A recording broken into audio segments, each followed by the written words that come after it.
Alright, magandang araw po sa inyong lahat mga kababayan. Batang Maynila to it's. Pakinggan natin itong speech ni Sara Duterte mga kababayan kasi ayan, may sinasabi siya. Hostage niya raw si Amy Marcos. Pakinggan muna natin itong ating Vice President. Inimbita ko si Senator Amy Marcos kung saan man ako pumupunta, dinadala-dala ko siya.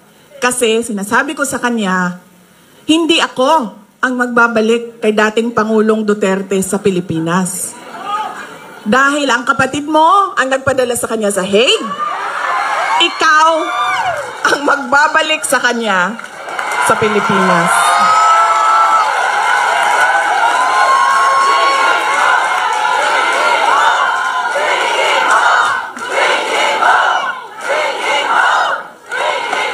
Diba? Ako ba din naghatod sa iyahan dito? Dili man? Diba? O, di iyahang igsuon man, di ikaw ang magbalik anak dito sa mua sa Davao. Kaya dala-dala ko yan siya lagi, kahit saan ako pumunta. Kasi alam nyo, bakit?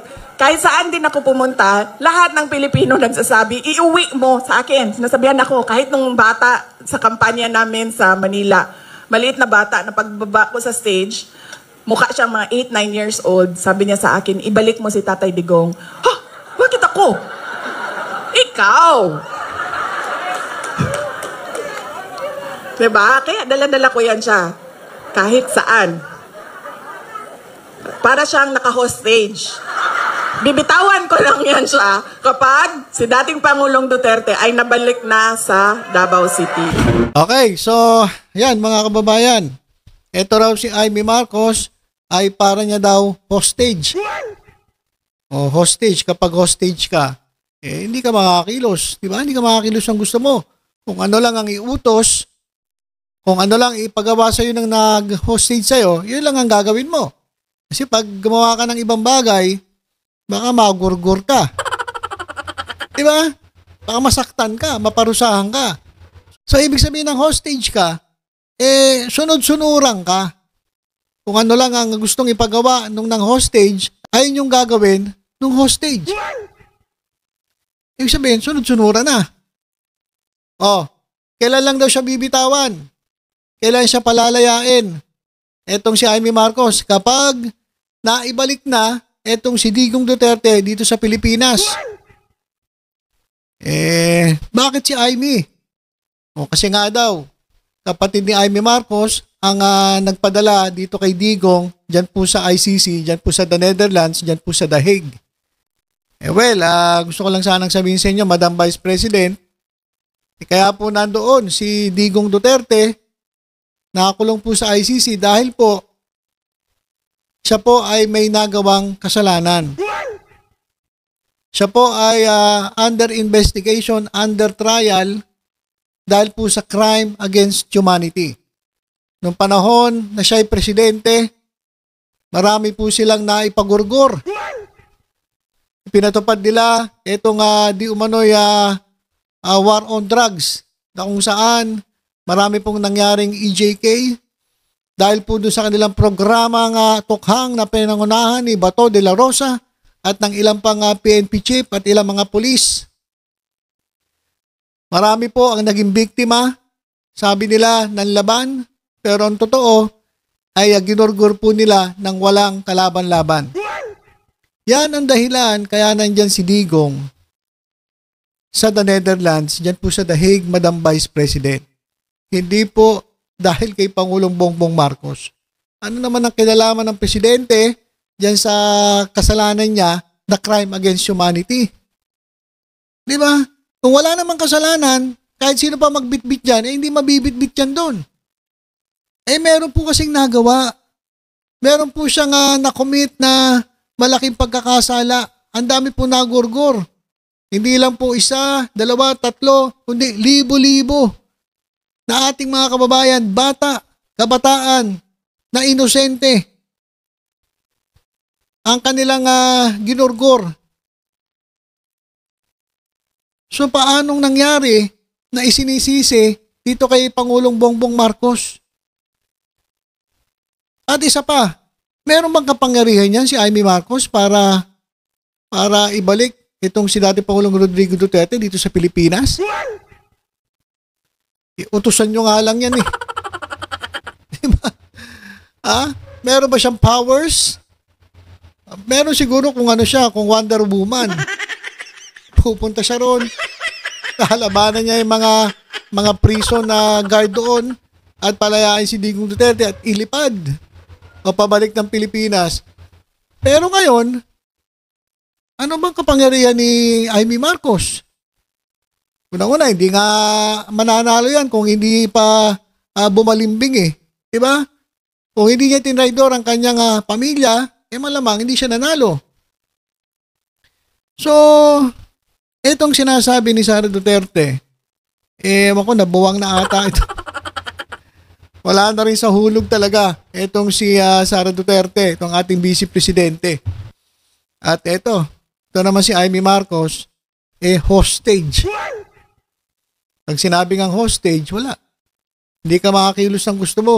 Lahat ng gagawin mo na kailangan galing doon sa may hawak sa'yo, doon sa nang-hostage sa'yo. So baka ganun nga totoo. Baka nga lahat ng ginagawa mo ay dikta ng mga Duterte. Sabi nga ni Pebbles Talakera, lakas mga sad. Buahahahaha, alipin ng mga Duterte. O kaya mo yan. Ano nga pala yung lagi mo sinasabi? Manang Amy solution. Solusyonan mo daw. Sabi ni boss mo, nasisisa. Amy solution. Solusyonan mo. Pabalikin mo dito si Digong Duterte sa Pilipinas. Pero para malabo pa ata sa sabaw ng pusit yan eh. So ayan po ngayon ang papel netong ni Amy Marcos. Sayang po yung pangalang Marcos. Pero yun yung legasiya ng Marcos talagang pag sinabing Marcos, marami yan nasa history yan eh. Tapos ngayon, ito nangyayari. Yung Marcos, yung Amy Marcos, ginagawa lang katatawanan, pinagtatawanan lang ng mga Duterte. Ginawa pang hostage. Ginawa nga sunod-sunuran. At hindi lang ni Sara Duterte. Utusan pa yan ni Bato de la Rosa. At inuto-uto ni Joel Villanueva. Diba? Napanood nyo yung video natin nung nakaraan.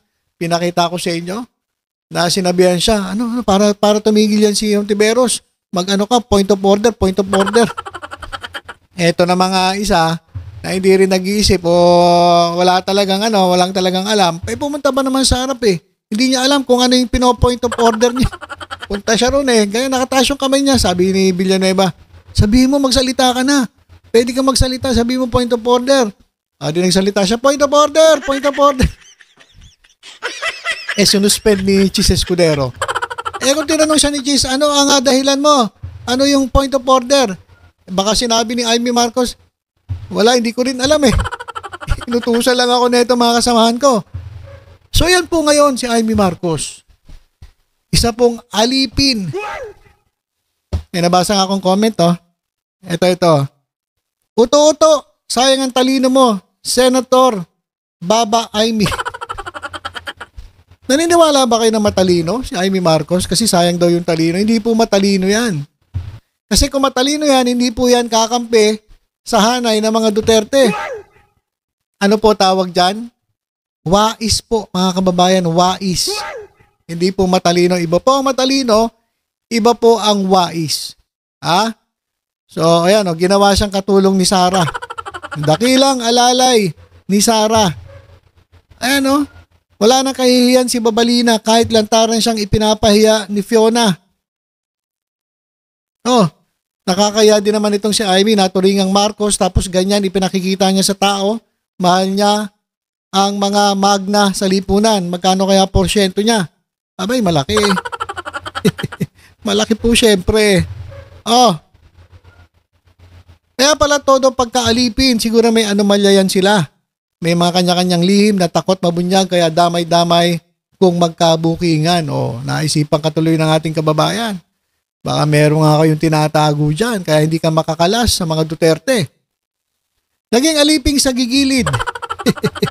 ang isang Marcos po eh. Biruin nyo, di ba Marcos, pag sinabing Marcos, kilala yan eh. Tapos ngayon, isang ano na lang, isang hostage, isang alipin, isang utusan, na uto-uto. Ano nangyari? Senator Amy Marcos? O, pangalawang utos na yan. Yung isa, di mo pa nagagawa, magpalit ka daw ng apelyido. O baka magalit siya yan, sampaling ka. So ayan po ang papel ngayon ni Amy Marcos. Pero mo, hostage ka? Gaya nga nung sinabi ko, kapag hostage ka, nakatali ka. Hindi ka makakilos. Hindi mo magagawa gusto mo. Diba? Hindi mo pwede sabihin ang mga gusto mo sabihin. Baka masampal ka kaliwat kanan. O, ano lang ang gagawin mo? Ang gagawin mo lang, yung gustong ipagawa sa'yo. Ang sasabihin mo lang, ay yung gusto nilang sabihin mo. Kawawang nila lang. Tapos, utusan pa ni Bato de la Rosa. Nakita niyo naman kung gaano utusan lang. At utuin ni Joel Villanueva, itong si Amy Marcos. So, anong nangyari? Senator Amy Marcos, parang ang baba na ng tingin sa inyo ng mga DDS. Alipin na kayo ng mga Duterte at ng kanyang mga alipores. Nako. Oh, paano mo susolusyonan na maibalik si dating Pangulong Duterte? Wala. Wala ka namang kapangyarihan eh. O pwede kung maging ano ka, Wonder Woman o kaya Supergirl. O, tumipad ka, papunta ron, bitbitin mo, labanan mo yung mga prison guard doon at bitbitin mo si Duterte pabalik dito. Pero ngayon, wala kang kapangyarihan na magawa mo yung gusto mangyari ni Sara Duterte. So, ang ibig sabihin yan, habang buhay ka ng hostage ni Sara Duterte, habang buhay ka ng alipin ng mga DDS, gagamitin ka lang nila at hindi mo pwedeng gawin ang gusto mo, hindi mo pwedeng salitain ang gusto mo, lahat ng gagawin mo ay yung gusto nila, lahat ng sasabihin mo ay ididikta nila. So isa ka na talagang alipin. Kawawang Amy Marcos. Ano nangyari? Ayan siguro yung consequence ng pagkampi mo dyan sa mga Duterte. Yan po ang kabayaran ng pagtalikod mo sa iyong pamilya at pagsuporta mo sa kalaban. Kalaban na mismo sila ang sumisira sa iyong kapatid. Nako. So yan lamang po mga kababayan. Kawawa po si Senator Amy Marcos. Naging naging alipin ng mga Duterte, utusan ni Bato de la Rosa at inuuto-uto lang ng ilang mga senator.